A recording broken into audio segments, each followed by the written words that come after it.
하면 되는 건가요?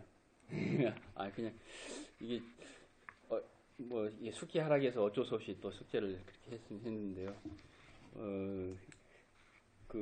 일단 뭐 사도, 선지자, 전도자, 목사, 교사 뭐 쭉 그 에베소 4장 11절에 그 있는데 요걸 분량이 다 다룰 수 있는 분량이 안 돼가지고 제가 사도하고 목사만 했습니다.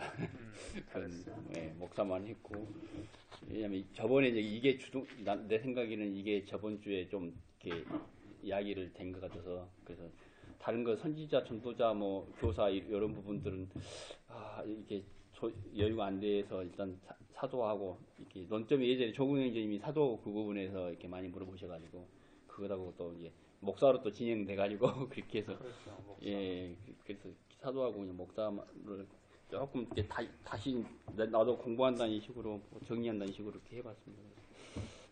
그래서 이제 고린도전서 12장에 보면은 이제 그 신령한 것에 대해서 쭉 이제 설명을 하는데, 그 은사는 여러 가지나 성령은 같고 직분은 여러 가지나 주는 같으며 또 사역은 여러 가지나 모든 것을 모든 사람 가운데 이루시는 하나님 같으니 그렇게 돼 있더라. 그러면서 이제 요 부분을 가지고 쭉 밑에 12장을 설명하는 부분들이 나오는데, 그래서 그 은사에 대해서는 7절부터 쭉 나열을 하더라고요. 은사 그 어떤 뭐 능력을 해나가는 거, 믿음, 뭐 지혜, 지식 이런 부분들을 쭉 나열하고, 그다음에 이제 그 은사가 있고, 그다음에 이게 은사는 성령께서 나눠주시는, 사람의 필요에 따라서 성령께서 나눠주시는 것이고, 직분은 이제 그 밑에 보면은 이제 그 몸을 가지고 그 지체들에 대해서 이야기하는 걸 제가 봤습니다. 그래서 그러니까 각 지체들, 코, 입,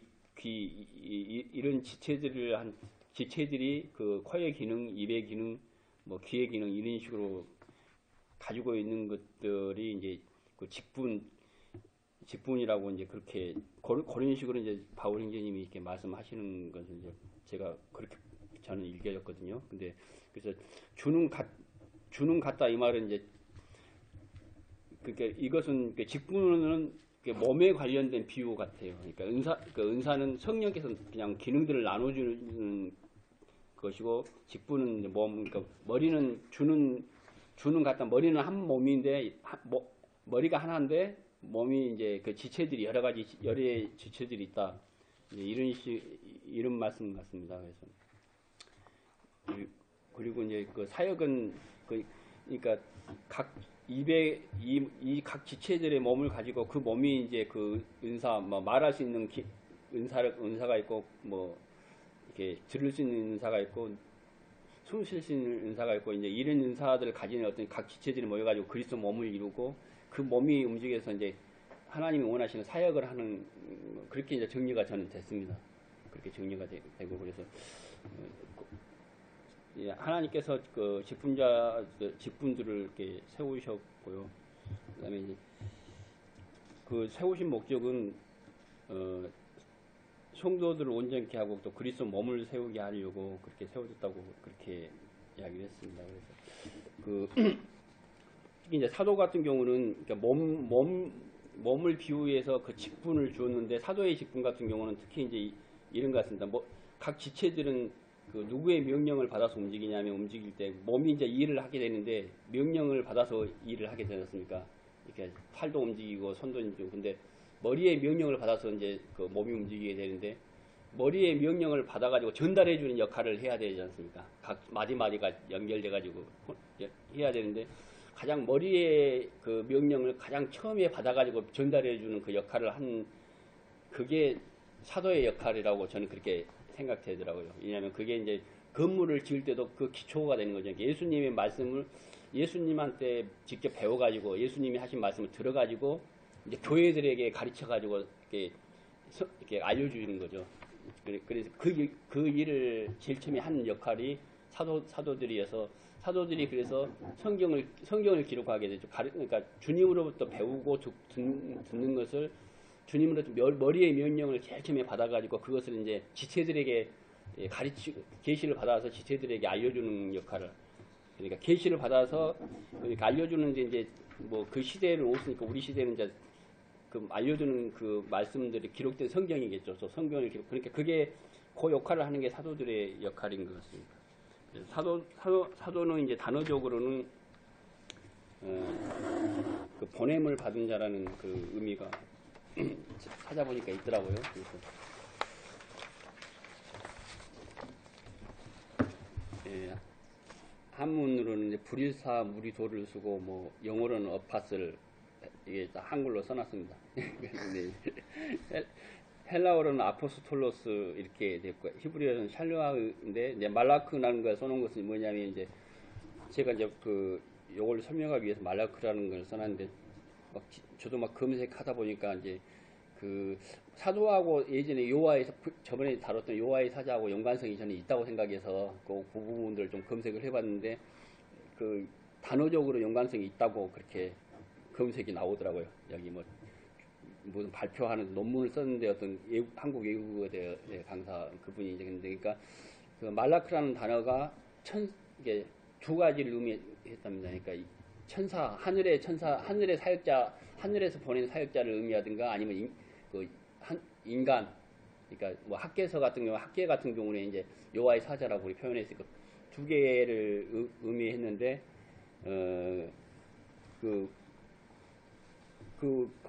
거기서 이제 구약에는 말라크라는 단어가 이제 히브리어가 이제 바뀌면서 뭐냐면 샬루아라는 그 단어로 썼고 그 샬루아라는 단어가 이렇게 두 개를 이제 이 신약에서는 그 아포스 톨로스가 발음이 좀 어렵네요.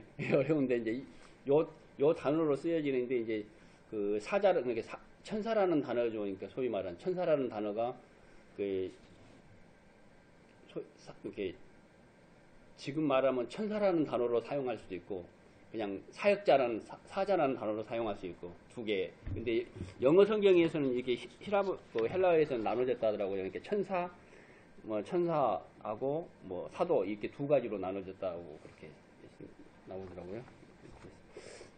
그래서 이제 그 부분이 관계가 있다고 이제 단어적으로 관계가 있다 해서 제가 한번 써놓은 것이고요.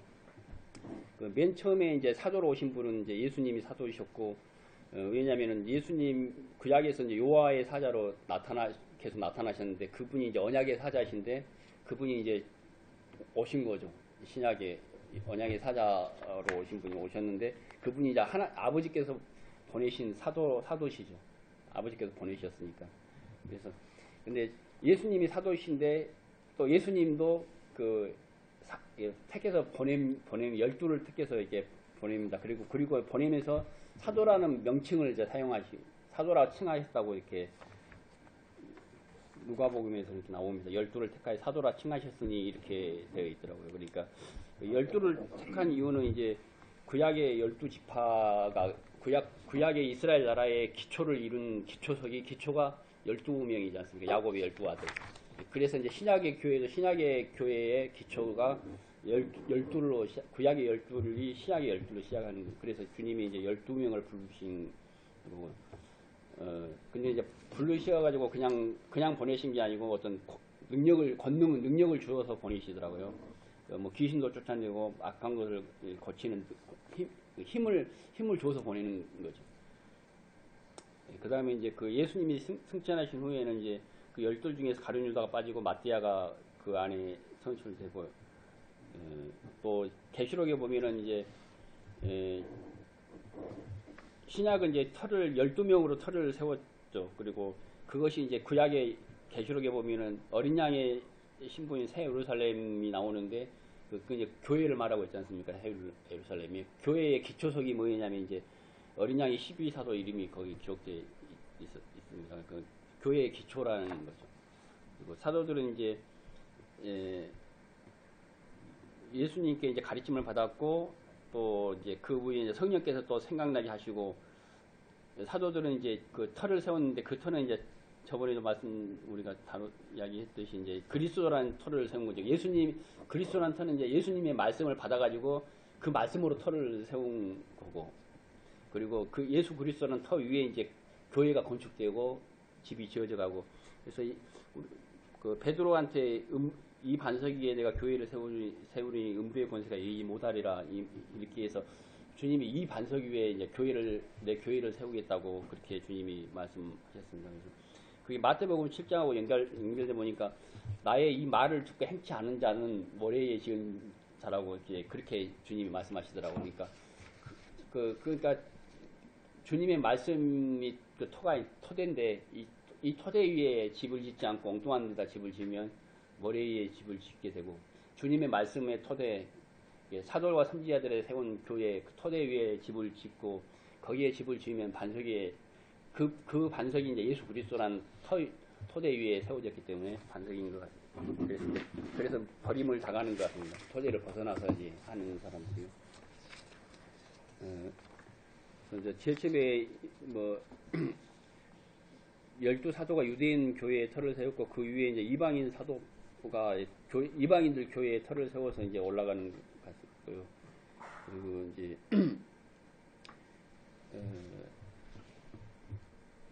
그 바울한테 이방인들은 이제 바울한테 직접 주님이 나타나셔가지고 이제 그 사도의 직무를 부여해 주셨는데 바나바는 저도 이제 아직 모르겠더라고. 분명히 사도는 사도인데 뭐 어떤 어떻게 해서 주님이 보내셨는지 어떻게 했는지 그건 잘 모르겠고요. 그러니까 사도는 분명히 이렇게 사도라고 했는데 바나바하고 바울하고가 둘이 이제 이방인들한테 복음을 전하는 이방인 교회를 토를 놓는 그 역할을 한 건 사실인 것 같고요. 그 부분에서는 저는 이게 이방인들의 터를 세우는 그 역할을 하는 사도라고 그렇게 저는 그렇게 생각되어지더라고요. 그래서 이제 우리가 볼 때 이제 성경에서 말하는 사도는 뭐냐면은 그러니까 예수님을 많이 따라서 뭐 예수님이 보낸다고 무조건 사도는 아니고 70인도 보냈지만 70인도 사도가 아니었지 않습니까? 네, 사도라는 것은 소위 말하면은 이제 극히 일부분이었고 그리고 교회의 중추적인 역할을 했고 기초를 쌓고 굉장히 영향력을 발휘한 그 소수의 사람들을 그렇게 가르친다고 저는 성경적인 의미는 그렇게 생각하고요. 그다음에 그 사도 말고 단어적 의미의 사도가 이게 성경에는 나옵니다. 그러니까 사도란 말은 이제 보내심을 받았다는 말이지 않습니까? 보내심을 받았다는 말이기 때문에 근데 성경에 보면은 이제 그 사도란 말이 거의 찾아보니까 70번 좀 못 나오더라고요. 이렇게 70배 가까이 나오는 사도들이 대부분 보면은 이제 예수님이 보내는 사도들이죠. 우리가 생각하는 앞에 지금 달았던 성경에서 의미하는 사도가 있는데, 근데 이 사도 말고 이제 그 다른 사도들이 있습니다. 그게 뭐냐 단어적으로 이제 그냥 보내는 사람들. 그게 이제 디도하고 에바브로 디도가 두 개 나오더라고요. 근데 이 디도하고 에바브로 디도는 소위 말하는 바울과 베드로나 같은 그런 사도가 아니고 그냥 단어적으로 보낸 사람들, 단어적으로. 그래서 디도는 어떻게 보내냐면 이제 예루살렘 교회의 헌금을 연보를 모금해야 되지 않습니까? 모금한 주 담당자로 이렇게 지도가 나선 거죠. 지도가 이제 지도한테 권했고 지도가 이제 나서가지고 이제 그 각 교회에 다니면서 이제 헌금을 모으는 역할을 했습니다. 그래서 이제 각 교회들의 사도라고 헌금 때문에 보낸 거죠. 이렇게 헌금을 모으는 역할을 하는 사도 그런 부분에서 보낸 사람이고 그래서 영어 성경에는 그래서 이제 요런 차이 때문에 어퍼슬이라는 단어를 사용하지 않고 그냥 메신저라는 단어를 사용했더라고요. 성경에도 보면 사도라는 단어 대신에 이제 사자라는 단어를 이렇게 성경에 사용하고요. 그리고 이제 에바브로 디도는 뭐냐면은 에바브로 디도도 이렇게 사도라는 단어를 쓰는데 여기도 이제 사자라는 단어를 썼는데 뭐냐면은 이렇게 빌립보 교회에서 바울 형제님이 어려우니까 그 형제님한테 물질을 전달해 주라고 돈을 전달해 주려고 보낸 그 형제입니다. 그러니까 돈을 갖다 주라고 보낸 신분시킨 사람. 근데 그런 의미로 사도죠. 그러니까 소위 말하는 바울이나 베드로나 교회에 터를 놓고 중추적인 주님이 보낸 그 사도들이 아니고 소위 그 목적 때문에 그냥 사람을 보낸 그 사도입니다. 그러니까 그런 의미로 사도이기 때문에 사자이기 때문에 그냥 단어적으로는 사도가 맞는데 우리가 생각하는 어떤 성경적인 의미의 어떤 사도는 아니라는 거죠. 그래서 이런 사도들은 지금도 뭐 얼마든지 존재하고 있는 거고 누구든 다 보낼 수 있지 않습니까? 조은혜님이 저를 보낼 수 있고 그렇게 보낸다는 의미로는 여전히 이제 존재하는데, 근데 우리가 이제 그 부분들을 그냥 사도라는 단어로 사용하기는 좀 혼동스럽다는 거죠. 왜냐하면 성경이 말하는 그 사도의 의미가 아니고 그냥 보낸다는 의미, 그런 의미이기 때문에 그냥 우리가 보냄을 받은 자 그렇게 사용해도 좋을 것 같습니다. 생각에는. 그 다음에 이제 성경이 이제 그 해석의 논란으로 인한 경우들이 좀 몇 군데 있는데, 이런 부분들은 이제 여기 지금 소위 말하는 지금 신사도 운동하는 사람들, 그쪽에서 지금도 사도가 있다 뭐 주장하는 사람들이 이제 막 이렇게 이런 논리를 개발해내서 이렇게 제시한 것들이거든요. 이게 여기 이제 몇 군데 몇 가지가 있는데, 디모데하고 신라죠. 그리고 아볼로 같은 경우는 이게 디모데하고 실로아노는 왜 이제 사도일 것 같다는 거 이야기하냐면, 여기 보면 데살로니가 전서 2장 7절에 보면 우리는 그리스도의 사도로서 마땅히 권위를 주장할 수 있다. 이 이제 말씀에서 우리는 그랬으니까 우리가 누구냐 이제 여기 편지를 쓴 사람들이다. 그러니까 디모데도 실로아도 사도다. 이제 이렇게 논리를 펴는 거거든요. 그래서 이제 그리고 이제 아볼로도 마찬가지고요. 그러니까 형제들하고 앞서 4장 6절에 이제 아볼로에 대해서 좀 약간 언급하면서 그 4장 9절에 내가 생각하는데 하나님이 사도인 우리를 죽이기로 작정한 것 같이 끄트머리에 주셨으면, 이렇게 해서 이제 사도인 우리를 죽이기로 작정한다 해서, 그러니까 앞에 아볼로라는 이름이 나왔으니까 여기 아볼로가 사도 아니냐 이렇게 논리를 전개해야 하는 것입니다. 근데 이제 이것은 이렇게 이런 그 교리를 만들어낼 수 있는 뭐가 아니죠. 이것은 사실은. 왜냐하면 이건 논쟁의 여지가 있지 않습니까? 우리라는 것이 사도 바울이 생각할 때 그냥 모든 우리 진짜 성경에서 베드로나 바울은 모든 사도를 생각하면서 우리라고 했는지 아닌지 그건 뭐 명확하지 않지 않습니까? 그러니까 이런 걸로 추측은 우리가 그렇게 이게 뭐 아볼로에서까 할 수는 있지만 그것이 교리적으로 뭐 만들어내는 것은 합당하지 않다고 저는 생각하고요. 왜냐하면 디모데 같은 경우가 만약에 사도였다면 분명히 뭐 편지를 쓸 때 뭐 사도인 디모데 이렇게 편지를 썼던가, 아니면은 뭐 사도의 직무를 다하라고 그렇게 써야 되는데, 성경에는 바울이 디모데한테 편지를 보낼 때는 전도인의 일을 하며 그 직무를 다하라 이렇게 말한 거 보면은 사도가 아니었다는 거, 전도인이었다는 거죠. 전도하는 사람 그냥. 그리고 이제 그러면 이제 아볼로나 실루아노나 마찬가지로 이제 그렇게 생각하고요. 그다음에 안드로니고와 유니아인데, 여기는 이제 뭐냐면 단어가 이제 그들은 사도들에게 존중이 여겨지고, 이제 한글 성경에는 사도들에게 존중이 이렇게 여겨지고 이렇게 썼는데, 뭐 이걸 전치사가 에게라는 단어가 뭐 N이라는 단어를 하더라고요. N이라는 단어를 사도에게도 생각할 수 있는 사도 가운데라는 가운데 어몽인가? 예, 그런 의미로도 쓸 수 있다고. 그러니까 그래서 그러면 이 사도 가운데에서, 그러니까 이 사람이 사도 가운데 있었나? 이제 이런 식으로 이제 유추를 하는 거였죠. 근데 그게 대부분 이제 이렇게도 볼 수 있고 저렇게도 볼 수 있는 그 전치사 하나 차이 때문에 이 사람이 사도로 이렇게 등장한다면 그건 말이 안 된다고 생각하거든요. 논리적으로 우리가 어떤 신뢰할 수 있는 어떤 그런 건 아니라고 생각. 그래서 이런 부분을 우리가 사도로 성경에서 정말 그 기초를 놓고 베드로나 바울이나 그런 사도같이 그런 사도로 이런 구조를 가지고 우리가 할 수 있는 건 아니라고 생각하고요. 그 다음에 이제 주의 형제 야고보가 있습니다. 그러니까 예수님의 동생인데, 근데 왜냐면 이제 야고보 외에 다른 사도들은 이렇게 한글 성경에는 그렇게 번역되어 있는데, 근데 원문에는 다르게 되어 있답니다. 이렇게 다들 이렇게 원문에는 어떻게 했냐면 주의 형제 야고보 외에 다른 사도들이 다른 것을 이렇게 되어 있고, 영어도 보니까 뭐 사도들이 워드로 되어 있는데, 약간 그러니까 원문에는 이렇게 야고보 외에 사도들의 어떤 거 이렇게 이야기를 했기 때문에 이것도 야고보를 이런 식으로 해서 사도로 유추하기는 굉장히 좀 난점이 있다. 저는 그렇게 생각하고요. 그래서 이런 것들은 이런 이렇게 불확실한 것이기 때문에 이걸 사도로 제시하기는 조금 어렵지 않나, 저는 그렇게 생각합니다. 그리고 사도의 자격과 역할은 이제 사도란 말은 이제 보냄을 받는 자가 있는 이제 보내는 자를 대신하게 됩니다. 대사가 되면, 대사는 이제 누구 대신에 모든 권한을 가지고 가는 건데, 이제 보낸 사람은 어떤 보낸 목적, 그 일, 업무가 있고, 또 보낸 분은 그냥 보낸 게 아니고, 보낸 사람의 어떤, 보낸 사람 제시가 있기 때문에 보낸 사람이 고난을 주죠. 고난을 주고, 또 보낸 분의 또 능력도, 성경에는 능력을 주고 다른 사람도 능력을 안 주겠죠. 아무래도 사람이기 때문에. 근데 하나님은 이제 보내실 때 그냥 보내신 게 아니고, 어떤 능력을 줘서 보내시더라고요, 성경에. 그래서 이제, 그 다음에 이제 여기 보면 1, 2, 3번으로 좀 나눠봤는데요. 첫 번째 보낸 분은 누구냐면, 예수님을 보낸 분은 아버지께서 이제 보내셨고요. 그 다음에 사도들을 보낸 분은 이제 아들이신 이제 예수님이 사도들을 보냈는데, 여기 보면 안디옥 교회에서 그 바나바와 바울을 따로 세워서 보낸다는 그 있지 않습니까?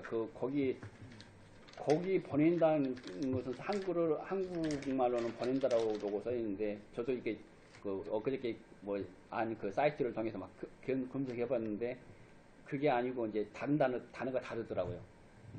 어폴로 슬로스 이런 단어가 아니고 그냥 에프펜트텐테스 복잡하네요. 이게 이 단어니까 이게 이제 소위 말하는 사도 어떤 그런 단어하고 전혀 다른 단어라는 거죠.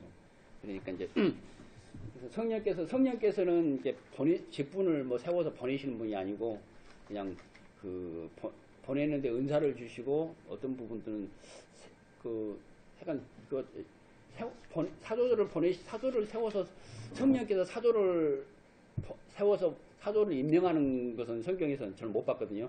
그런 경우는 전혀 없었던 것 같아요. 일반적인 다른 것은 이제 일반적인 사람들이 보낼 수 있는 것 같고요. 그다음에 보내는 직무는 이제 아버지께서 이제 아들을 보내는 것은 이제 아버지의 말씀을 전하고 또 그 속에 사역을 성취하기 위해서, 예수님께서 사도를 보낸 것은 이제 부활의 증인이 되고, 신약에 예수님의 가르치신 말씀, 그걸 또 계시를 또 가르치고 복음을 증거하고 또 이렇게 성경을 기록하겠죠. 그걸 통해서. 그리고 그래서 이제 교회가 기초가 세워지는, 그러기 위해서 이제 사도들을 주님께서 이제 보내신다고 그렇게 성경 종합적으로 보면은 그렇게 생각하고요. 그다음에 이제 보내신 분이 이제 권세를 주시는데, 이제 아버지께서 아들한테는 보내신데, 예수님이 이제 하늘과 땅의 모든 권세를 내게 주셨으니 이제 이렇게 그러니까 주님이 아버지께서 아들을 보냈는데, 아버지께서 아들한테 모든 권세를 줘서 보냈고요. 예수님은 사도들한테, 제가 이제 지져봤는데 다른 것도 있는 것 같은데, 일단 이 정도 뽑아봤거든요.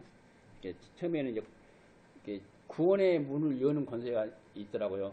복음을 전해가지고요. 이 성경 제가 쭉 찾아가지고 이렇게 해놓은 겁니다. 그래서 이렇게 복음을 전해가지고 그 복음으로 말미암아 사람들을 구원시키는 그런 권세가 있는 거죠. 그러니까 베드로한테 천국 열쇠를 줘서 네가 땅에서 풀면 하늘에서 풀리고 그런 데 있지 않습니까? 그 열쇠를 가지고 세계관들은 지식의 열쇠를 가지고 지도 못 들어가고 남도 못 들어가고 이렇게 있는 그런 거고. 그다음에 이제 사도들은 이제 교회를 세우고 또 교회에 대한 어떤 것은 규제하는 부분들이 있는 것 같고요. 그다음에 주님의 계시를 교회에 가르치는 부분이 있는 것 같습니다. 그다음에 주님이 이제 보냄을 받은 능력은 이제 예수님은 엄청 여러 가지 너무 많은 것들이 기록됐기 때문에 그냥 생략했습니다. 많은 여러 가지 귀신을 쫓아내고 권세 있는 분을 말하는 것 같고요. 그래서 이제 그다음에 예수님이 제자들을 보냈을 때는 이제 귀신을 쫓아내고 병도 고치고 약한 것을 고치고 또 여러 가지 그런 것들을 이렇게 또 능력을 줘서 보내셨고요. 그다음에 이제 근데 우리가 말하는 이제 사도는 이제 소위 말하는 2번을 말하는 거지 않습니까? 예수님께서 보내신 사도들, 이 성경에서 말하는 사도들 지금 2번을 말하기 때문에, 만약에 이제 이렇게 일반적으로 그냥 보낸 사람들이 신부름 하러 보냈는데 그 사람이 그래 나도 사도다 이래가지고 이제 내가 교회에서 그래 사도기 때문에 내가 특별히 권위를 가져야 돼 이렇게 하면 이제 곤란하다는 것이죠. 이것은 그런 사도는 이제 성경에서 말하는 사도가 아니기 때문에. 그래서 그다음에 이제 첫 번째 이제 사도된 자격들을 보는데, 예수님께서 직접 부르셔서 보낸 사람들 예수님께서 사도라 칭하셨고 불렀고 바울도 12제자를 불렀고 바울도 이제 주님이 직접 불러가지고 이렇게 보내시는 것 같아요. 그래서 이제 찾아보니까 이레네우스 같은 경우는 그 사도를 12명 사도하고 바울로 그렇게 한정을 했더라고요. 그래서 보통 기독교에서도 이 선에서 사도를 한정하는 것 같은데 저는 뭐 바나바가 이제 바나바 문제가 있는데 저는 이제 바나바에 대해서도 사도라고 생각한 사람도 바울과 바나바가 사도인 것 같기도 한데 잘은 모르겠어요. 사실은 더 연구를 해봐야 될 것 같고요. 근데 그래서 12명하고 아마 사도 바울하고 바나바가 난 들어가지 않을까 저는 그게 개인적인 생각입니다. 그리고 이제 왜냐하면 바나바도 이방인 교회의 어떤 중추적으로 털어놓는 역할을 했기 때문에 그다음에 이제 예수님의 목격자가 돼 부활을 증언한 사람인데 여기 보면 사도행전 1장 21절에 이제 조건들이 나와 있는데 이제 여기도 이제 약간 이제 그 수식하는 문장을 어디까지 볼 거냐에 따라서 약간 논란이 있는 것 같아요.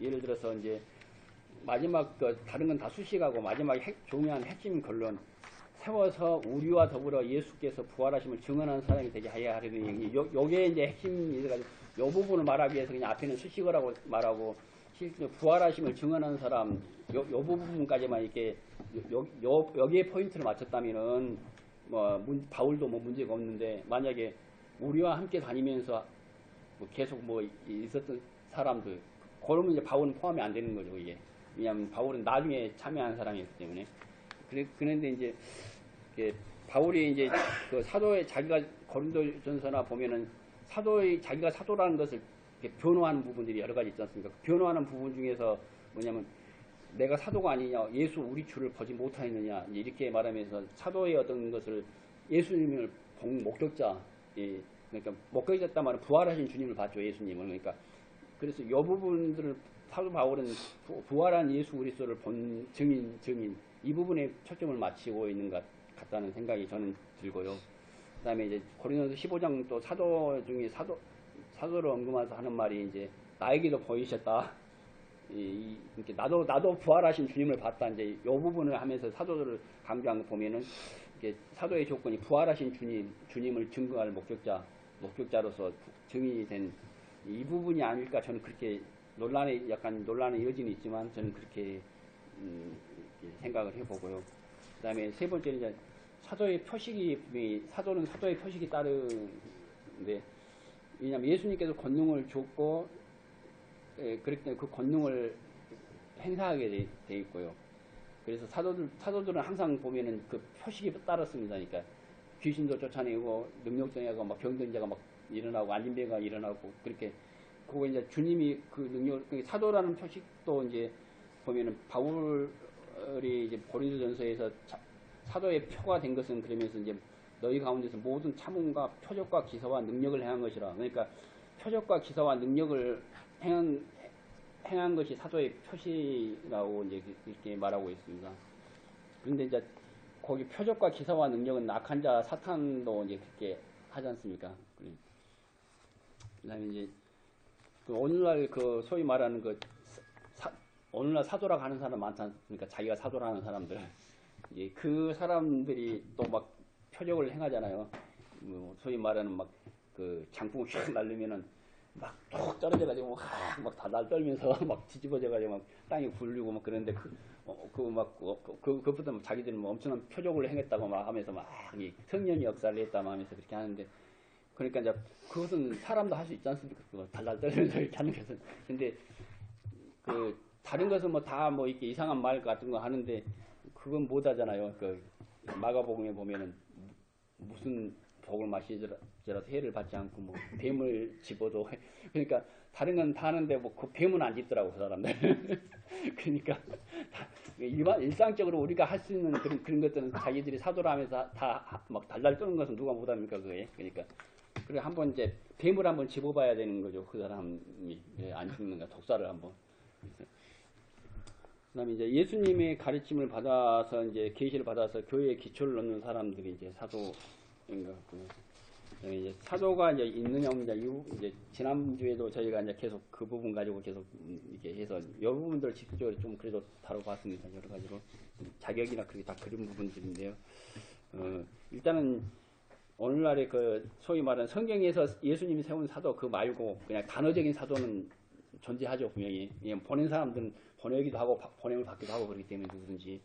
그리고 이제 소위 말하면 이제 교회가 보낼 수도 있고 또 개인이 보낼 수도 있고 그룹이 보낼 수도 있고 뭐 신부를 시킬 수도 있고 선교를 보낼 수 있고 신방도 보낼 수 있고 뭐 그런 의미의 어떤 보냄을 받는다는 사람들은 분명히 존재하고요.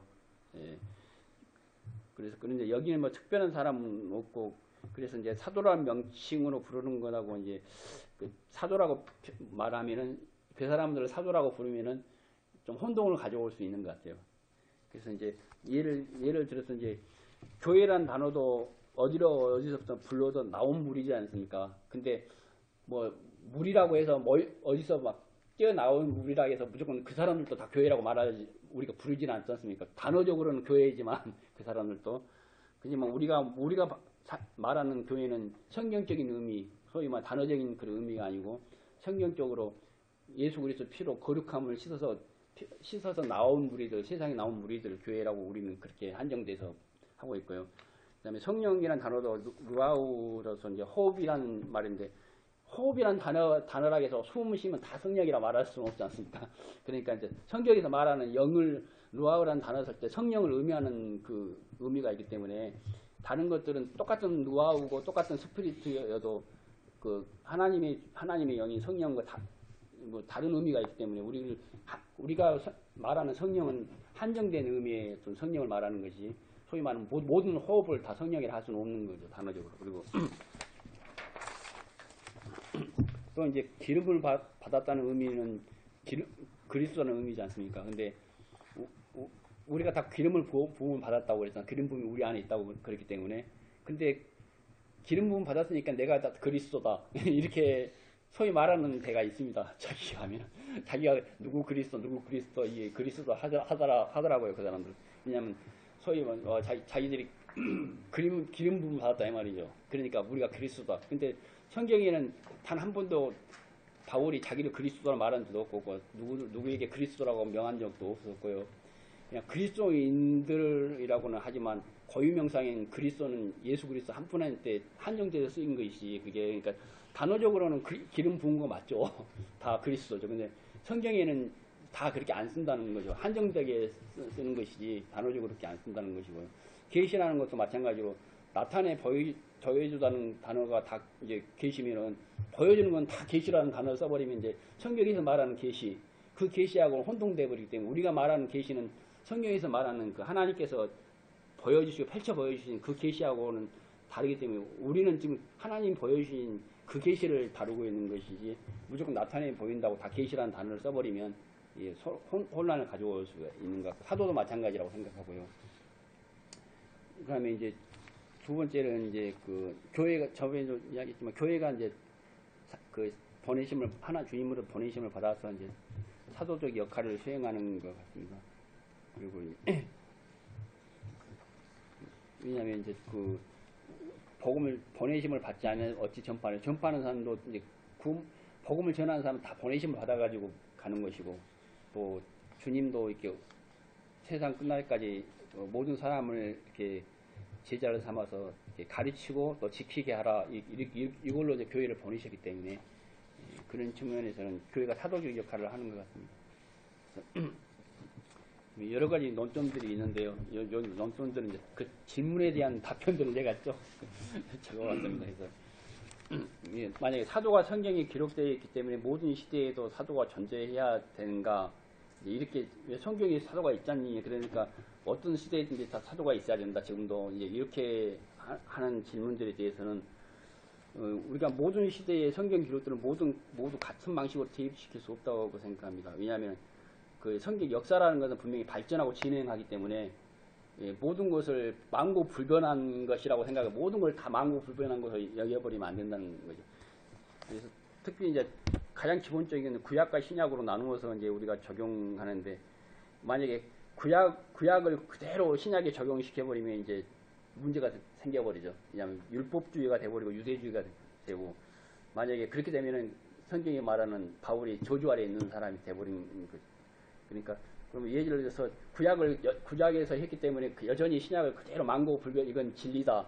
그렇기 때문에 여전히 신약에 적용시켜야 한다. 이렇게 돼버리면 이제 뭐 소위 안식일 교인들 같이 부정한 짐승도 안 먹어야 되고 안식일도 뭐 이렇게 안 지키면 돈을 맞아야 되고 또 할례도 해야 되고 여러 가지 있지만 근데 구약과 신약적은 분명한 것은 역사가 진행됐기 때문에 분명히 구약의 그 차이점이 있는 것이 이것이 우리의 생명이 되는 것 같습니다. 예를 들어서 구약에서는 시장이 가려워진 가운데서 제사장만 벌벌 떨면서 들어갔는데 이제는 주님이 오셔서 그 시장이 열어졌기 때문에 이제는 누구든지 그 시장이 열어졌기 때문에 우리한테 그것이 구원이 된 거지 않습니까? 그것이 생명이 된 것이고 그러니까 똑같이 시장이 가려진 가운데서 구약같이 생기지 않고 역사가 이제 바뀌었기 때문에 새로운 시대가 바뀌고 새로운 나라가 왔기 때문에 그 새로운 나라에 적용돼서 우리가 그것이 우리의 생명이고 구원인 것 같습니다. 그 다음에 이제 구약 안에서도 역사가 발전되고 진행하는데 예를 들어서 가나안 땅에서 나왔을 때는 성막을 지었는데 예루살렘에 터잡고 있는데도 계속 성막 지어가지고 거기서 이렇게 하나님 만나려고 하면 그러면 이제 문제가 되는 거지. 그 만약에 예루살렘에 와서 터를 잡았으면 분명히 움직이지 않는 이제 그 이동식 천막이 아니고 성전이 지어져 가지고 거기서 주님을 이렇게 뵙고 주님이 거기서 거처를 삼으시는데 그러니까 여전히 그러니까 가나안에 들어가고 가나안에 정착하고 그 역사에 진행하는 방향이기 때문에 그 역사에 따라서 그것이 해석돼야 되는 거지. 무조건 성막이 있으니까 무조건 성막을 만들어야 된다. 이렇게 우리가 이렇게 만고불변하게 끌어오면 어렵다는 거죠. 성경은 그리고 이제 예를 들어서 또 사사 시대에는 사사가 있었는데 뭐 다윗 왕이 왔을 때는 또 사사가 그때도 이제 내가 사사다 하고 내가 사사할게 하면서 막 하면은 이제 다윗한테 안 되겠죠. 이제 다윗한테 참 맞죠. 이제 소위 말하면 그러니까 사사 시대가 있는데 그것이 여전히 사사가 존재하기 때문에 다윗 왕 시대에도 사사가 있어야 사사가 계속 그렇게 활동해야 되는 게 아니고 왕이 왔으면 이제 왕국 시대는 왕국 시대에 맞는 어떤 그 체제로 진행되는 것 같고요. 구약에도 그렇지만 신약 안에서 역사가 발전되고 진행한다고 생각합니다. 그래서 침례 요한 같은 사람이 뭐 있으니까 지금도 존재한다. 또 지금도 침례 요한 같은 사람이 존재할 수 있다. 이렇게 말하면 안 되죠. 침례 요한 같은 경우는 초기 처음에 딱 한 번 일회성으로 한 번 필요한 사람이었고 그 임무를 맡은 사람이었고 계속해서 존재해야 하는 사람은 아니고요. 그다음에 이제 그 오순절날 이제 성령이 강림하시는데 이제 지금도 이제 사도행전이 불이 혀같이 막 그 진동하고 그 급한 바람 같이 막 그렇게 하면서 그렇게 해야 된다고 주장하는 사람들이 소위 말하는 그 5억 명인가 전 세계적으로 이런 사람들이 그 전 세계적으로 5억 명이 있는 거죠. 이 사람들이. 그러니까 지금도 똑같이 그 사도행전 2장에 그런 사건이 똑같이 일어나야 성령이 또 계속 와야 된다는 건데 성령은 한 번 이례적으로 강림하셨죠. 강림하셨고 근데 계속해서 주님이 오리라는 성령을 기다리라 했는데 한 번 주님이 성령이 왔으면 또 그 성령이 계속해서 와야 되는 게 아니고 이제는 우리 교회 가운데 오신 성령이 우리 안에서 이제 일을 하시는 거고요. 그다음에 이제 그래서 이제 오순절 사도행전 2장 같은 사건은 또 한 번도 이렇게 안 나타나는 것 같고요. 또 병도 마찬가지인 것 같고 왜냐하면 처음에는 이제 기적과 뭐 나타나지만 시간이 가면 갈수록 이제 뒤에 보면은 이제 그 기적 같은 것 대신 이제 가르치고 토대를 놓는 그런 쪽으로 발전하면서 이렇게 디모데 같은 경우도 이제 위장병을 인하여 그냥 그림자만 밟아도 나았는데 그냥 포도주 써라. 포도주를 기도 한번 내가 기도 한번 해줄게 나서보라 이렇게 하는 건 아니었다는 거죠.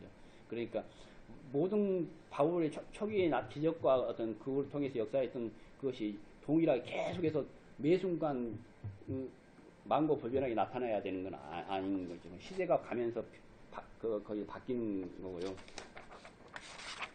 그다음에 이제 그 성경에 보면 이제 그 항상 안 바뀌고 계속해서 있는 것이 있더라고요.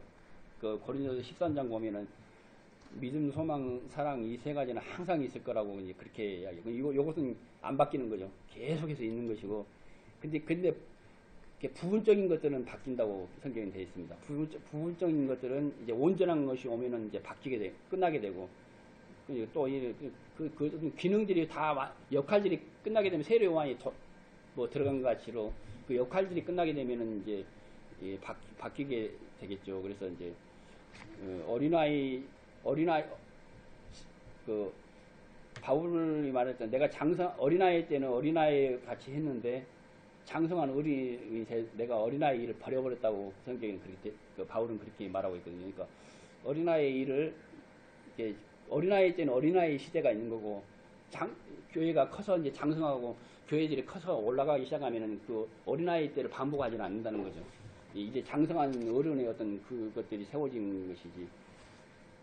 그리고 그다음에 이제 각 나라로 파송받아서 가면은 그 나라의 어떤 사도가 필요하다고 이제 이렇게 우리가 생각해 볼 수 있는데 그건 아닌 것 같아요. 왜 그러냐면 이제 성경에는 그 할례자의 사도와 그러니까 유대인의 사도와 이방인의 사도로 그렇게 구분을 한데 각 나라의 안디옥의 사도, 뭐 고린도의 사도, 에베소 사도 이렇게는 구분한 적이 없기 때문에 우리가 그 나라에 그 나라에 갔을 때 사도가 그러니까 또 터가 져야 되는 게 아니고 터는 이제 한 번으로 이방인 교회에 터들이 나졌고 그 위에 이제 이방인 교회가 각 나라 사람들이 들어오는 거라고 그렇게 저는 해석이 됩니다.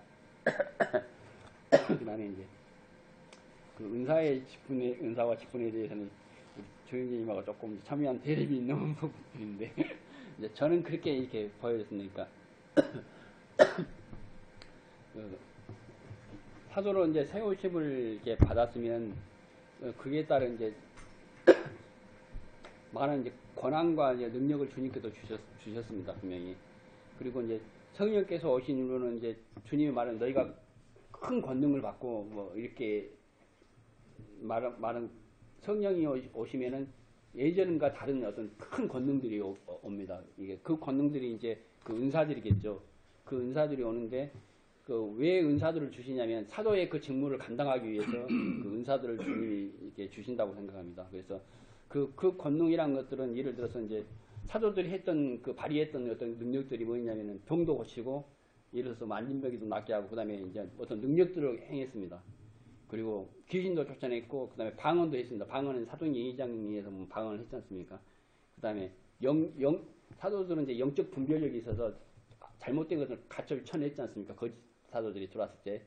그리고 그 영 분별이 있고 지식과 지혜와 다스림과 믿음과 모든 계시라는 것 여러 가지 은사들이 이제 그 부어졌는데 그래서 이제 나는 이제 그 생각에서 사도의 은사가 도대체 뭘까? 만약 이런 은사가 아니라면은 사도가 받은 보냄을 받은 은사 나는 이것이 사실은 이제 좀 명확하지가 않는다고 생각하거든요. 예를 들어서 이제 제가 정리한 것은 뭐냐면은 사도의 직무를 수행하기 위해서 소위 말하는 능력, 병고침, 막 그 기적, 이적과 기사를 행할 수 있는 그 다음에 뭐 영적인 분별하고 수많은 그 성경에서 나열한 그 은사들이 부어져서 그 사도들이 그 능력을 발휘한다, 그 직분들을 수행할 수 있다고 그렇게 저는 그렇게 해석하는 게 맞는 것 같고요. 그리고 사도하고 직분하고 은사를 사도의 은사와 사도의 직분이란 말은 사도의 은사란 말은 성경에서 제가 못 찾아봤거든요. 못 찾아봤는데 이제 그 사람 저번 주에 내가 말했던 그 사람 있잖아요. 신학자 웨인 그레드민인가 그러더라고요. 이제 그 사람이 이제 소위 말하는 좀 뭐 캠브리지 대학도 나오고 박사하고 막 되게 먹물이에요. 엄청 공부를 많이 한 사람이고 유명한 사람인데 이제 그 사람이 이제 그 소위 말하는 그 은사 오순절 그쪽을 변호하는 어떤 그 논리를 세웠어요. 그래서 그 사람이 세운 논리들이 이제 소위 말하는 그 사도의 은사와 직분을 나눠가지고 직분은 존재하지 않아도 은사는 직도 존재한다. 그런 논리를 세운 건데 그런 논리를 소위 말해 이쪽 저희 오순절 개정에서 계속 사용하고 있는 것 같고요. 그리고 이제 제가 봤을 때 그리고 이제 웨인 그리잼이라는 사람이 또 애언이라는 것을 소위 말하는 그 오늘날 애언은 어떤 다르다 뭐 이런 식으로 해가지고 애언도 지금도 존재한다 이런 식으로 이제 그런 어떤 그 학적인 논리들을 세웠는데 이제 그 논리들이 이제 저쪽에서 사용하는 소위 말하는 오순절파에서 사용하는 논리들이 된 것 같아요. 그런 논리들이 그 사람이 굉장히 혁혁한 그쪽에 공을 세운 것 같습니다. 그러니까 앵크라는 사람이. 그리고 이제 시간이 많이 갔죠. 끝났죠. 괜찮아요. 목사는 조금만. 목사라는 단어는 이제 그 한국어로는 목사라고 할 수도 있고 목양자라고도 할 수도 있고 목자라고도 보통 그럽니다. 그래서 어떤 사람들은 우린 목사가 아니고 우린 목양자야 뭐 이렇게 말하는 데도 있습니다. 내가 봤을 때는 이제 뭐 그게 그건 것 같은데요. 근데 목사라는 것은 이게 칠목이다 스승사, 이게 치는 스승이라 이 말이고, 그냥 목자는 그냥 일반 치기는 치는데 그냥 사람이라니까 목사는 좀 높여준 거겠죠 아무래도. 그래서 이제 그리고 영어로는 패스토하고 세퍼드고요. 헬라어로는 이제 이렇게 18번이 나왔다고 그러더라고요.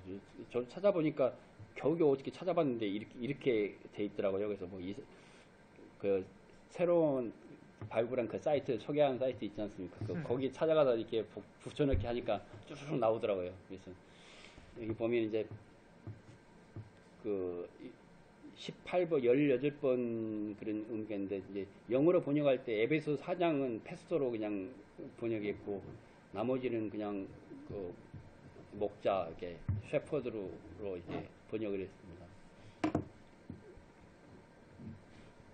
그래서 이제 목자에 대해서 저도 이제 좀 찾아보면서 공부하면서 많이 여러 가지 생각이 많이 되더라고요. 그래서 같이 뭐 나눠보는 것도 괜찮을 것 같습니다. 그래서 예를 들어서 구약에서는 이제 하나님의 왕이시고, 이제 구약 이스라엘은 하나님의 어떤 백성이었잖아요. 언약을 세워서 백성 삼은 백성이었는데, 그 나라를 하나님께서 이제 그 대리로 통치하라고 맡겼습니다. 그러니까 왕들은 다윗왕 같은 경우는 그 왕이 아니고 어떻게 보면 하나님을 대리하는 왕이겠죠.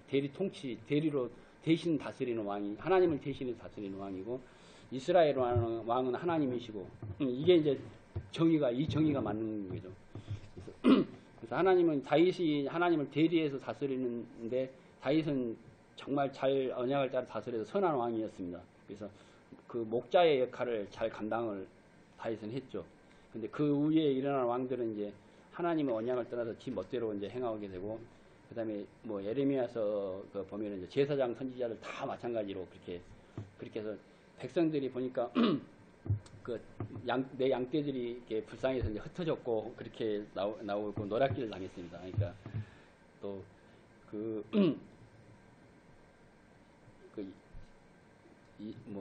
거기 에스겔서인가? 그 양떼들의 껍질을 벗겨가지고 그걸로 옷을 해 입고 그 기름을 취하고 그렇게 나오지 않습니까? 그래서 양떼들은 껍질을 벗겨가지고 근데 먹이지는 않고, 그래서 이제 구약에서는 다 이렇게 기진하고 유리하는 양떼가 됐는데, 그래서 하나님께서 말씀하시기를 너희들이 먹이지도 않고 이렇게 이 나쁜 놈들아 이렇게 하면서 이제는 내 종 다윗의 보좌 이제 다시는 이제 진짜 선한 목자, 양들을 세우는 그 목자를 보내겠다. 그게 이제 에스겔서하고 스가랴서에 보면 그렇게 나와 있습니다. 그래서 내가 한 목자를 세우겠다. 이게 이제 구약에서 말한 건데, 이게 그 메시아이시 주님이 목자시죠. 그래서 요한복음 보면은 그 기진하에서 막 불쌍히 여긴 양들 나오는데, 그게 그 양들을 그냥 단어를 쓴 게 아니고 구약 배경에서 구약에 있는 단어를 끌어와서 주님이 어떤 그 단어를 쓰시는 것 같아요. 항상 그 양들을 알 때 구약에 내가 그 목자라는데 구약의 그 배경을 가지고 내가 이 목자로 왔다, 이 얘기를 하시는 것 같습니다. 그래서 근데 주인이 이제 직접 목자로 이제 왔죠. 맡겼는데 이놈들이 이제 잘 대신해서 맹 양들을 굶어 죽이고 껍질만 벗겨가니까 그 주인이 직접 목자로 이렇게 오셨습니다. 그리고 자기 목숨을 버려서, 양들을 위해 자기 목숨을 버려서 자기 피로 구속하시고 주님의 교회를 세우셨습니다. 그리고 양을 치라고 맡기셨는데, 이제 제일 처음에 맡긴 그 전에 있는가 모르겠지만 베드로한테 이제 내 양을 치라, 그렇게 내 양을 먹을 3번 제일 처음에 먹이라, 치라, 먹이라 이렇게 보니까 제일 처음에 하는 것은 내 어린 양이더라고. 내 어린 양을 먹이라, 그 다음에 내 양을 치라, 그 다음에 내 양을 치라, 먹이라 이렇게 나와 있는데, 어린 양이 내 어린 양을 먹이라는 것은 교회가 이제 어렸지 않습니까? 이제 시작하고 아무것도 모르는 사람 천지니까 그 어린 양들을 기초를 해서 잘 먹여야 된다. 이제 그렇게 하면서 이제 그 어린 양이라고 표현한 것 같습니다. 제가 생각할 때는요.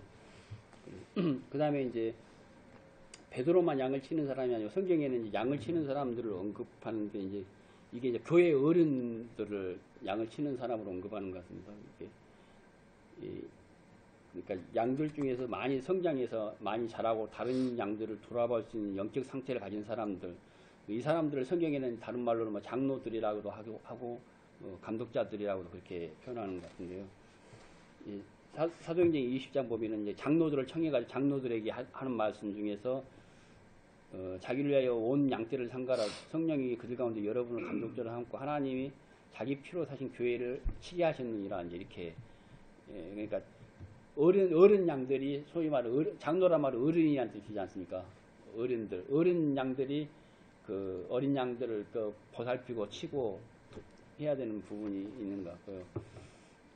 그 다음에 베드로전서 5장 1절에도 보면은 장로들에게 권한다고 했는데 그러면서 양무리를 치대야 그러니까 장로들이 이제 사실 이렇게 목자는 장로들이 목자의 역할을 하는 부분이 있는 것 같고요. 그러니까 장로 말고 목사가 따로 있는 게 아니고 그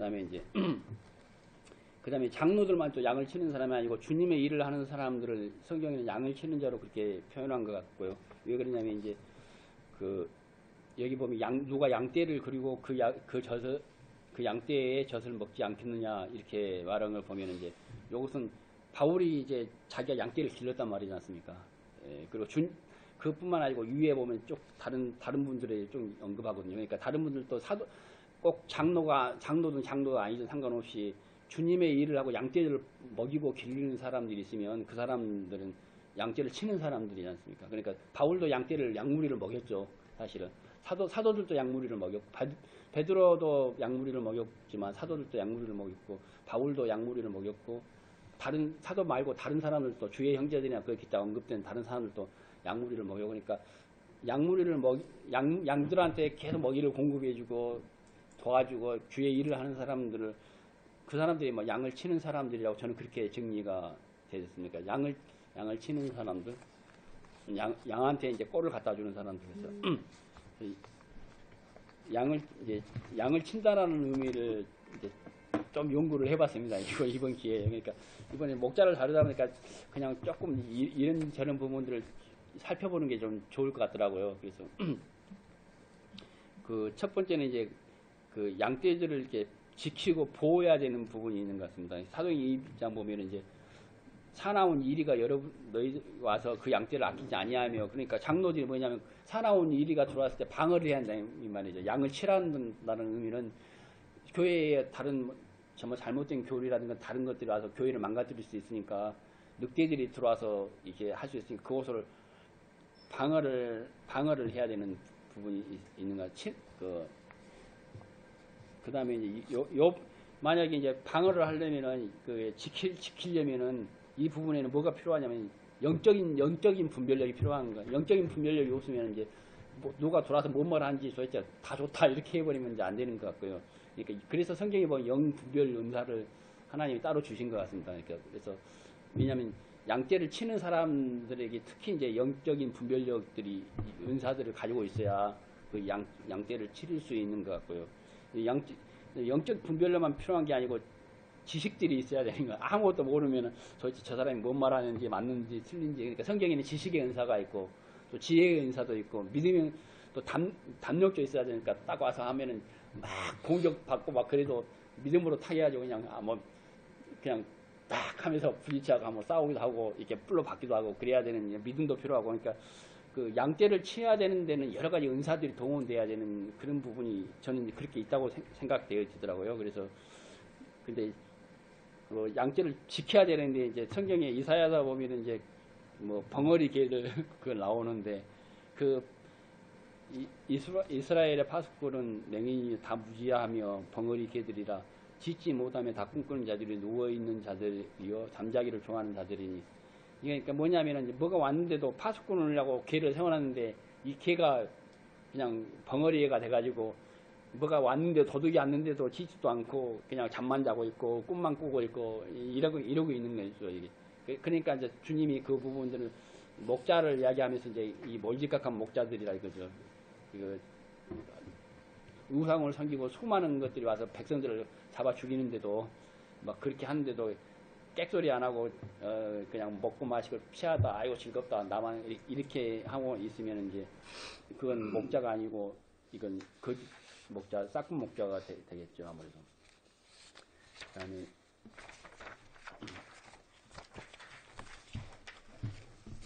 양을 친다는 것은 이제 잃은 양들을 찾고 병들었거나 다친 양들을 이제 돌아봐야 되는 부분이 있는 것 같습니다. 그러니까 양을 친다고 이렇게 양들을 막 때려야 되는 게 아니고 어떤 사람들은 양들을 친다는 말에 교만하니까 막 마음도 꺾어줘야 되고 양들을 때려야 되고 그게 아니고 성경에는 양을 친다는 의미가 양을 때리는 게 아니라 이를 때려야 되는 부분이 있는 건데 거꾸로 잘못돼가지고 양들을 막 때리고 그런 사람들도 있습니다. 그래서 이제 여기 보면은 이제 그 양떼를 먹이지 아니하겠다고 에스겔서 34장에 보면 그 목자에 대해서 쭉 이야기한 거예요. 에스겔 34장에 주로 많이 나와 있더라고요. 그래서 너희가 살찐 양을 잡아 그 기름을 먹으며 그 털을 입되 그 양떼는 먹이지 아니하는도다. 너희가 그 연약한 자를 강하게 아니하며 병든 자를 고치지 아니하며 상한 자를 싸매지 아니하며 쫓기는 자를 돌아오게 아니하며 잃어버린 자를 찾지 아니하고 다만 포악으로 그것을 다스렸다 이렇게 되어 있습니다. 그러니까 대신에 주님은 잃어버린 자를 찾으러 오셨고 그 양 99마리보다 한 마리 양을 향해서 뭐 나갔다 왔지 않습니까? 그래서 주님은 그 이런 목자가 아니고 선한 목자로 오신 분이 우리 주님이신 것 같습니다. 그래서 상한 자를 싸매 주러 오셨고 쫓기는 자를 돌아오게 하셨고 잃어버린 자를 다시 찾으러 주님이 오셔서 그렇게 그 목자로 우리에게 오신 거 또 우리에게 그렇게 하라고 또 맡기신 것 같고요. 다른 형제들을 싸매주고 다친 양들을 이렇게 뭐 분교도 감아주고 이렇게 해야 되는 부분이 있는 것 같습니다. 그다음에 이제 또 푸른 초장으로 인도하여 풀가 이제 먹여야 되는 부분이 있는데 이제 성경에 보면은 이제 내 양을 먹이라고 되어 있는 먹인다는 말은 이제 소위 말하면 뭐 음식을 갖다 주란 말이 아니고 뭐 말씀이겠죠. 주님의 말씀으로 꼴을 먹여서 가르쳐서 잘 가르쳐 가지고 양들이 바로 주님을 섬길 수 있도록 그렇게 해야 되는 것 같습니다. 그다음에 이제 그 길을 푸른 초장으로 인도를 해야 되는데 푸른 초장은 주님이 가신 길로 따라가야 되는 거지 않습니까? 나를 따라온다 했으니까 내 양들은 나를 따라온 내 음성을 듣고 나를 따라오니라 그랬기 때문에 사실은 이게 목자라면은 이제 그 주님 양들이 주님을 따라가도록 그렇게 해주는 것이 참된 목자인 것 같습니다. 그렇지 않고 그냥 주님은 저쪽으로 가시는데 야 너네들 나 따라와 하고 자기를 따라오게 만드는 것은 이제 거짓 목자겠죠. 그래서 양무리의 본이 돼야 되는데 먼저 이제 양들이 뒤에서 자기를 따라오는데 어린 양이 딱 가면서 따라오는데 뒤에 양들이 따라오는데 어린 양이 주님을 따라가서 뒤로 따라가는 걸 모습을 보여주면 다 사람들 본이 되면은 뒤 사람들 주님을 따라가는구나 그러면서 주님을 다 따라오게 되는데 이제 이를 길 비키가 저쪽으로 가면서 나 따라와 하면서 이렇게 하면은 주님 안 따라가게 되면은 이제 그 문제가 되는 것 같습니다. 그래서 그 다음에 이제 양식을 공급하는 문제는 꼭 영적인 말씀만 가리키는 게 아니고 이제 어떤 양들의 모든 결핍된 부분들을 보충해 주는 의미가 포함되는 것 같습니다. 그래서 특히 이제 가난한 자를 돌아보라 했고 또 이제 고아와 가부와 나그네 제자들을 이제 돌보라고 성경에는 그렇게 되어 있습니다. 그래서 이게 공적으로 교회에 어떤 물질들을 들어왔을 때 그걸 관리하는 사람이 누구였냐면 이제 집사들이었죠. 그러니까 아마 말씀을 가르치고 먹이고 이런 부분들은 교사나 어떤 장로들 가르치는 교사들, 교사는 뭐 장로들이 될 수도 있고 아니면 다른 교사들이 될 수도 있고 그런 형제들이 하지만 실제로 이 물질적인 부분들을 이렇게 먹여주고 그걸로 먹여주고 나눠주고 이렇게 보충해주고 그런 부분들은 그 공적인 역할을 하는 것은 집사인 것 같습니다. 집사도 어떻게 보면 그런 의미로는 목자인 것 같아요. 제가 봤을 때는요. 그래서 주님이 말씀하시기를 이제 마태복음 충성되고 지혜 있는 종이 되어 주인에게 그 집 사람들을 맡아 때를 따라 양식을 나눌 자가 누구냐. 주인이 올 때 그 종들이 이렇게 하는 것을 보면 그 종이 복이 있으리라 그랬는데, 그러니까 양식을 이제 양식이 있으면 양식들은 막 나눠줘야 되는 필요성이 있는 거죠. 굶고 있는 형제들한테 갖다 줘야 되고, 뭐 꼴을 계속해서 갖다 줘야 되니까, 우리가 정말 성경에서 가르치는 것이 안 좋은 게 아니고 가르쳐야 되더라고요.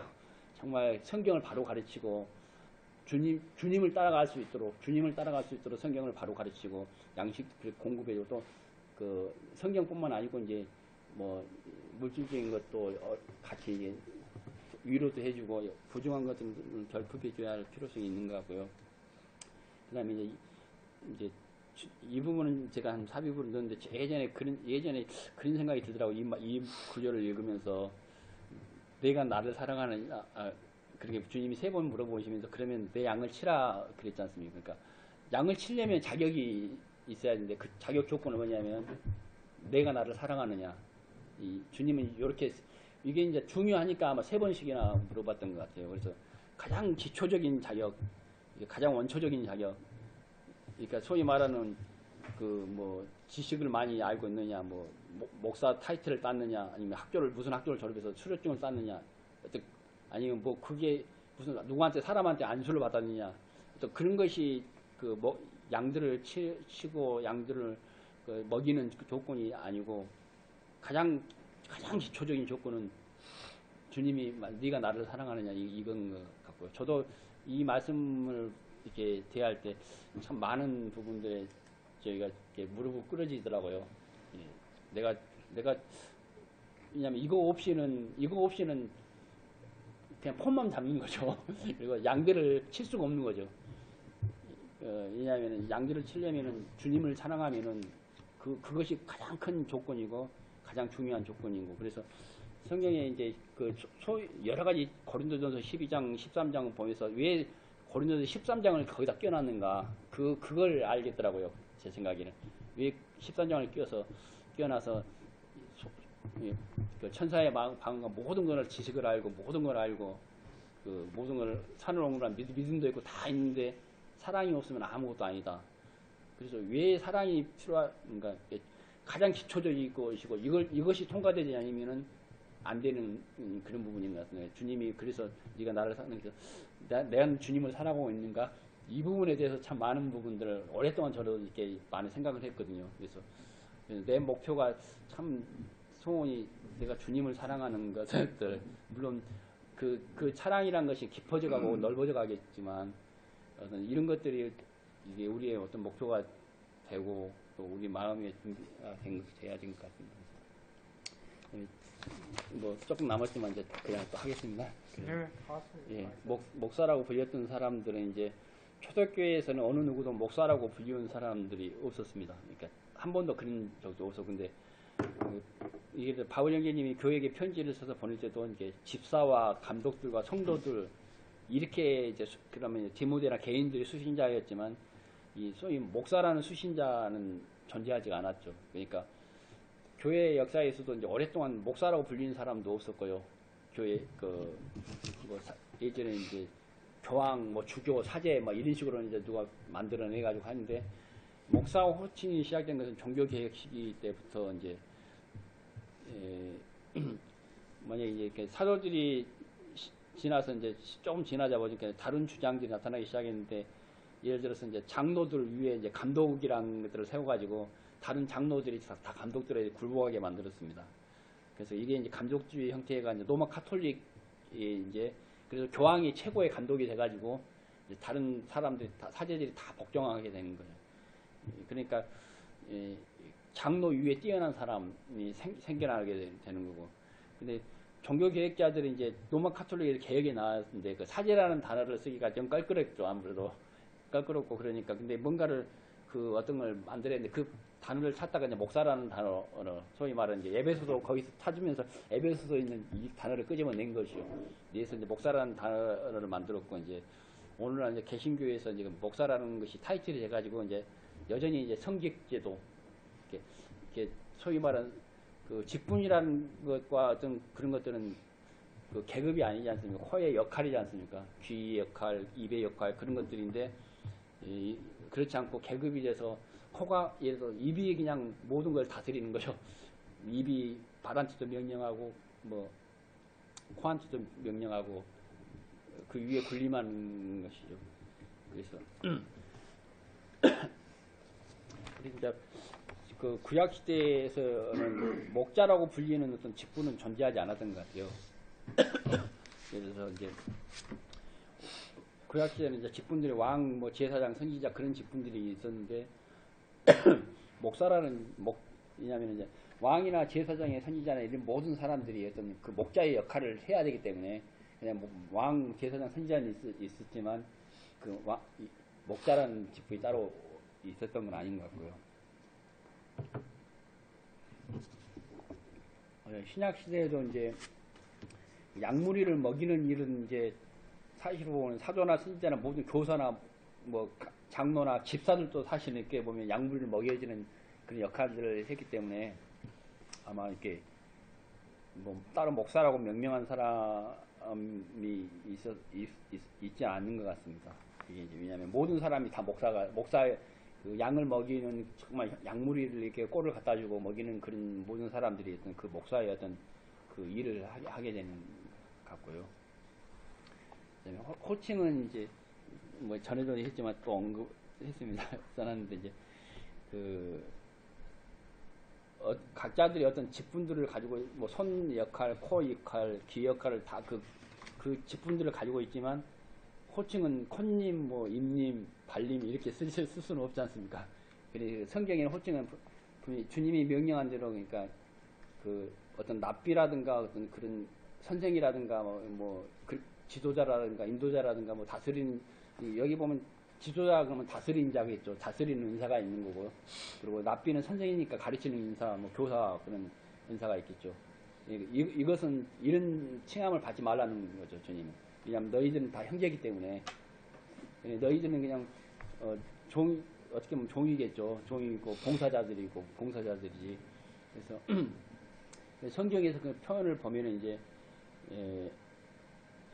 사도행전 21장에 보면은 바울 저희가 듣고 하나님께 영광을 돌리고 바울도로 이르되 형제여 그대도 보는 바에 이렇게 바울에게 하는 말 형제라고 이렇게 호칭을 했습니다. 이걸 볼 수 있고요. 그 다음에 그 사도행전 15장에 보면은 이제 그 안디옥 교회, 예루살렘 교회에서 이방인 교회에게 편지를 쓸 때도 자기들을 소개할 때 뭐냐면 사도와 장로된 형제들은 이렇게 그러니까 이런 식으로 호칭을 썼더라고요. 장로란 직분을 가진 형제들이야 이거겠죠. 이게 아마 그리고 또 베드로가 또 바울에게 호칭할 때도 마찬가지고 우리의 사랑하는 형제 바울도 이렇게 호칭을 썼습니다. 그러니까 이거는 뭐 주님께서 그렇게 명령하셨기 때문에 어떤 선생이라든가 지도자라든가 그렇게 호칭을 받지 말아라. 너희가 다 형제이기 때문에. 그리고 너희는 이제 코, 입, 귀라는 그 역할과 맡은 직분, 그 직무들이 있는 것이지, 너희가 그것이 뭐 호칭이 돼가지고 뭐 높임을 받거나 계급이 되거나 그러지 말라. 그 밑에 것은 그냥 이제 끝나고요. 이건 취소시키겠습니다. 길고도 긴 것이 또 끝났습니다.